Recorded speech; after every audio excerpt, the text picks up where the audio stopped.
This is Open House. It's summertime, and for many on the East Coast, that means heading to the East End. From Sagaponack to Quogue, join us as we bring you the very best of luxury living in the Hamptons.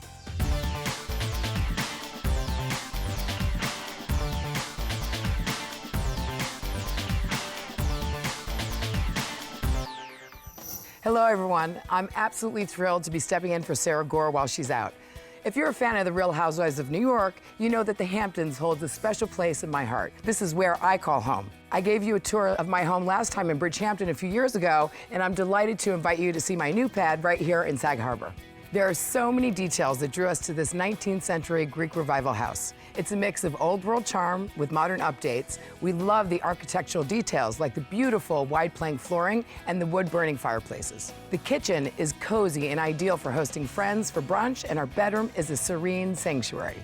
But the crown jewel is the spectacular dock.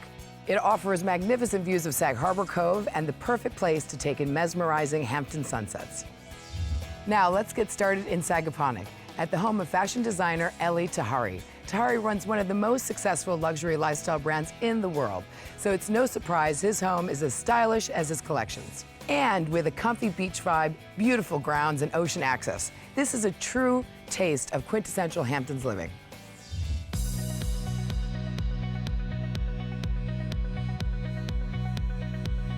Hello everybody, I'm Elie Tahari, and I'm welcoming you into my home in Sagaponack in the Hamptons, the most beautiful spot on earth.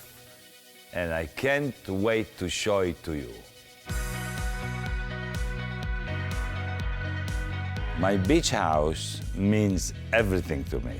I try to create an environment where it's very earthy, where you can open up the barn doors and see the ocean and see nature. This barn, it's 200 years old. It's pre-steel. There were no nails, and everything inside is rustic, natural, and everything is carved by hand. It's a big project and a piece of art by itself. I like the mixture of glass and very rustic old barn, such as a glass wall in a barn from floor to ceiling, 30 foot high, holding the east side of the barn. Gives it this feeling that you are outdoors. One of my favorite pieces in a house, it's a potato converter belt that's made out of wood. But those days, when they made something, they made it by hand, and they made it so beautiful that I use it as a piece of art. When I walk in this room, the energy is what grabs me. It's meant to entertain, living room, fireplace, dining room. Also, I love the fact that the kitchen, it's in the barn.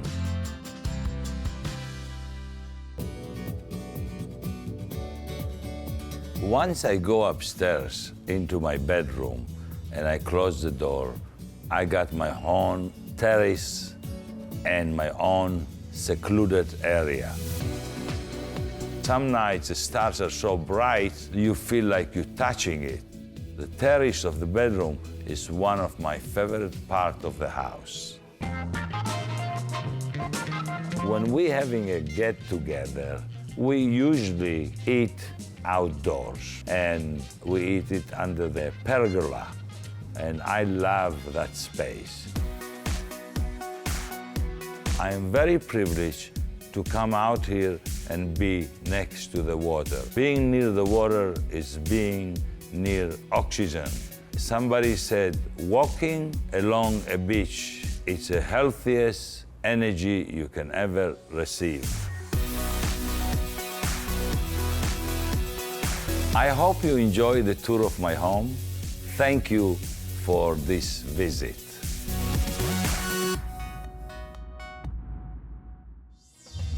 I think the understated elegance of Elie Tahari's home perfectly matches his iconic brand. There is so much more ahead on Open House. Up next, the colorful and unique home of architect Preston Phillips.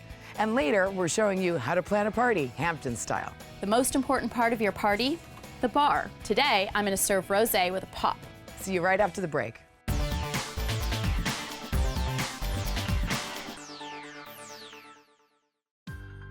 Open House is sponsored in part by Coldwell Banker, the real estate company with real advantages. Find your home today at coldwellbanker.com.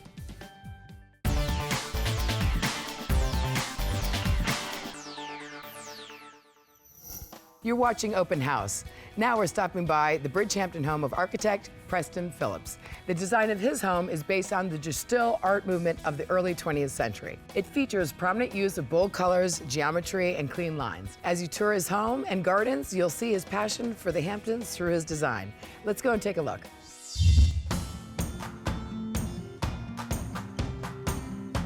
I'm Preston Phillips. Welcome to my Bridgehampton home and studio. Composition red, yellow, and blue, built in 1988. The design of the house and studio was based on the Gestalt, the art movement of the early 20th century out of the Netherlands. The Gestalt is the use of primary colors, red, yellow, and blue, along with black, white, and gray, and pure geometry. And those are the elements I used in designing my home and studio. Now, let me show you around. Immediately upon entering, I used all the colors at play: the red, the yellow, the black, the white, and the gray. The entry space actually connects the two sides of the house via this red and yellow checkerboard fiberglass panel system that goes up across the roof and down the other side. I call it a zipper. Right off the entrance is my dining room. Come this way. I put this room in the middle of the house. It acts as a fulcrum for all of my entertaining. I also use the dining room as a gallery space. It features some of my largest pieces of art. It's a great space to sit and linger after dinner with friends because it feels as if you're actually eating in an art gallery. And right off the dining room is the kitchen. I designed the peninsula to use as a buffet for dinner parties, and then the scrim as an element of surprise. I selected the silver verde granite for the countertop and the backsplashes in the kitchen. I used bird's eye maple for the cabinetry and accented the kitchen with stainless steel elements. But now I'm going to show you the most dramatic space in the house. Welcome to the sky room. The primary feature in this room is the glass roof, hence the name. The glass has a special coating to reflect the light from the sun and the heat gain, and it allows one to have art and furniture that is protected from the UV rays. I purposely kept everything in this room low, including the furniture, so as the views to the exterior would be unobstructed. But perhaps the best view is inward, toward my cubist staircase. Across the bridge is my in-house study. The study is actually a balcony overlooking the entrance. And to frame my 1950s lacquered desk, I created these glass panels. As a backdrop to the study, I located the neon piece Saving Grace by Lily Lackage.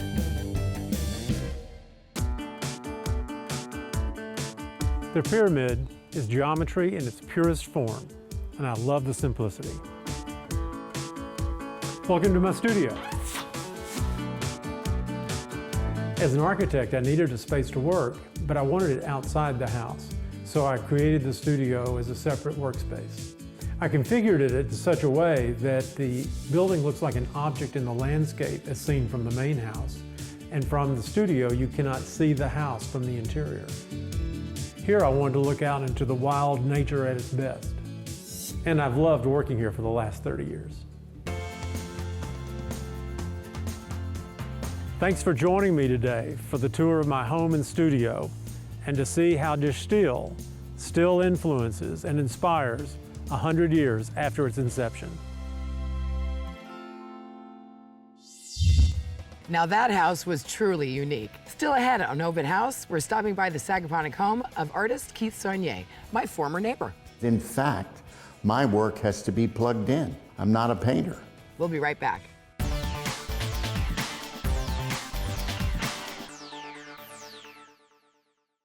Accommodations for this episode of Open House are provided by Southampton Inn. Recently renovated, the classic Tudor-style inn in the heart of Southampton Village features 90 luxurious guest rooms, expansive manicured lawns, a heated outdoor pool, tennis, and a popular new restaurant, Claude's, with farm-to-table fare. Plan a romantic getaway. Indulge in the art of pure relaxation. Make memories with the entire family. All the fun, all the Hamptons, none of the pretense. Plan your visit at southamptonin.com.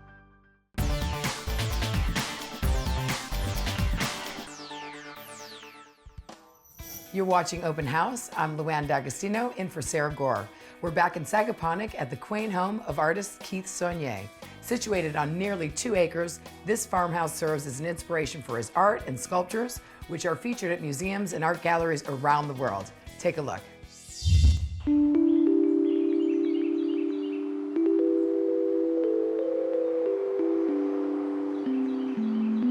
Hi, it's Keith Sonier. I'm sitting on the front porch of my Sagaponack house, overlooking my tulip tree and my bamboo grove. Welcome. The old house needed certain basic improvements to the beginning. First of all, I had lived for years in New York in a loft. I liked the enclosure of open space. And when I was here, I realized, well, God, there's a door on every structure here. So I began first by eliminating doors.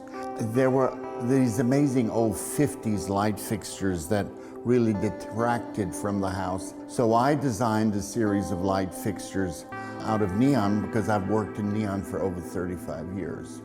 And it adapted quite well to the old house. In the expansion of the house, I wanted to build in my new structure a place that was open to light and nature, a place where I could keep plants in the winter, and I definitely wanted to have an access to water. And I don't mean a pool in the back 40, I mean a pool 10 feet away. In this particular greenhouse space, it houses a variety of art that I've made or art that I'm interested in. There are a series of African sculptures I've been collecting for about 40 years. There is one very new piece, and it's from a series I entitled Floating Grids. They are, in fact, the last series of work I've made here. As I began to spend more time in the house, I began to realize I didn't really have a proper work studio here. And I wanted to build something that you could literally drive a vehicle in. And I wanted something of a big scale to see what my works actually looked like in a larger architectural scale.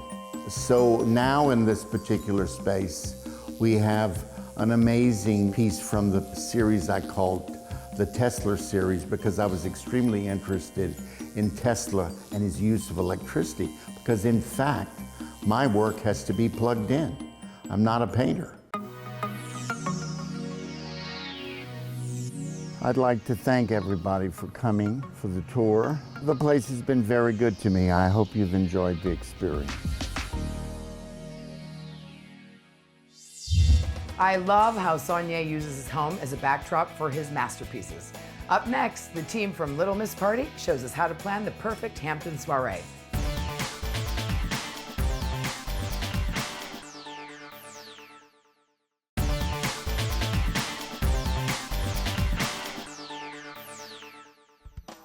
The Hamptons is one of the most celebrated summer escapes. It's renowned for its luxury estates, fine sandy beaches, and of course, its parties. So with that in mind, we're heading to Quag, where Sari Kurtzner from Little Miss Party is sharing tips and style secrets for hosting a swanky backyard soiree. Hi, I'm Sari Kurtzner of Little Miss Party Planner. Today, I'm going to show you how to throw a pineapples by the pool party. When planning a party, you want to determine a theme. I chose pineapples by the pool. Pineapples are having a very trendy moment, so there's so many fun things we can do with decor. First, for our food, we're gonna style a charcuterie board on a surfboard. After all, we're in the Hamptons, right? For this party, I want my guests to be able to come and graze on the food all day long. Grapes, fresh meats, dried fruit, and crackers. You can help yourself and come and go as you please. To identify all the items on our board, we spray painted shells that we found at the beach, and then calligraphied on the names of each item that we're serving. Another great item to serve is pizzas. They're so easy to make, and you could pick up the dough at your local pizza store so you're not in the kitchen all night before prepping. One pizza I made is spread with mascarpone and fresh fruit. So healthy and so yummy. And then we have a white pizza, and I'll keep replenishing throughout the party with other pizzas that we've made. The most important part of your party, the bar. I've got a huge cooler that's filled with wine, beer, and water. It's really important to keep your guests hydrated on such a hot day. It's always fun to serve a signature drink at your party. Today, I'm gonna serve rosé with a pop. Filled a glass with rosé, and now I'm gonna drop a popsicle inside. And I'm gonna garnish with a blackberry. Cheers. This is a pool party, so I want my guests to feel relaxed. I set up vignettes of seating all around the pool. Lounge chairs, benches, so my guests can choose a spot to sit and relax for the afternoon. Of course, with a glass of rosé in hand, in a pineapple floaty. Since we're outside, I had a lot of fun with the decor. I built in a pop of pink in my umbrella. I threw some pineapple floats into the pool, and I tied huge jumbo balloons to pineapples to float through the pool and around the pool. I also sprayed some pineapples white to add a chic element to my party. We really went all out with the pineapple theme and built them into the decor as much as we could. The party is all set and the finishing touches are done. Now I'm just waiting for my guests to arrive, so I'm gonna grab a tray of my signature drink and get ready to serve them.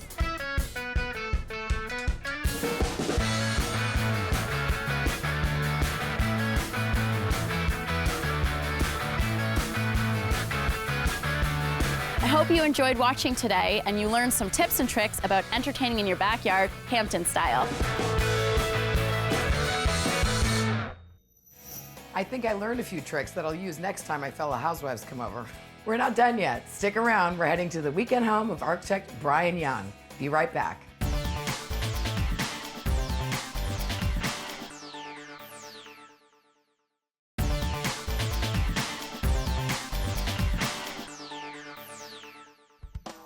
Welcome back to Open House. Now architect Brian Young shows us his weekend bungalow in West Hampton.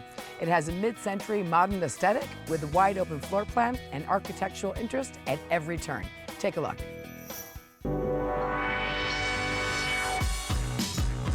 Hi, my name is Brian Young. I'm the principal of Young Projects in Brooklyn, New York. Welcome to my house in West Hampton. For us, this is much more than a weekend escape or a beach house. This is our home away from the shoebox in Brooklyn, but at 2,000 square feet, we had to make every bit of area really count. And that started with the exterior. Here on the front concrete porch, each bedroom has access to the front yard and a little area where they can hang out. We charred the exterior using a Japanese technique which protects it from the elements. Let's get going.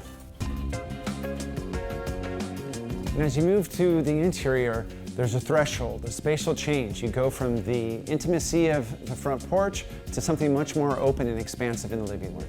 The ceiling is composed of a series of facets that negotiate the lower scale at the front to the more expansive scale and direct your views to these oversized sliders, which will allow you to look out to the pool and the garden. The ceiling not only negotiates the geometry from outside to inside, but allows for the TV area to feel smaller and more intimate, the living area to feel a little bit more formal, and the dining area to be the most open. So here we are in the dining room. Cobalt blue, AKA Los Angeles Dodger blue. We got vintage Eames chairs from eBay, these wonderful vases, our West End outlet dining room table, but all illuminated by the beautiful high-end bocce chandelier. Right off the dining room is this wonderful Henry-built kitchen, but I'm gonna take you over to the master bedroom. In here we have the rear opportunity for 3 frontages. We have the strip window that looks at the pool, sliding glass doors that take you to the outdoor shower, and 1 window that lets in the morning sun. We really like to find some art from strange places, so in here we use the cutoffs from spatulas as a wall piece behind the bed. On the other wall we have a French vintage movie poster for my wife's favorite movie, A Streetcar Named Desire. But the best part of the house is living outside. Let's go.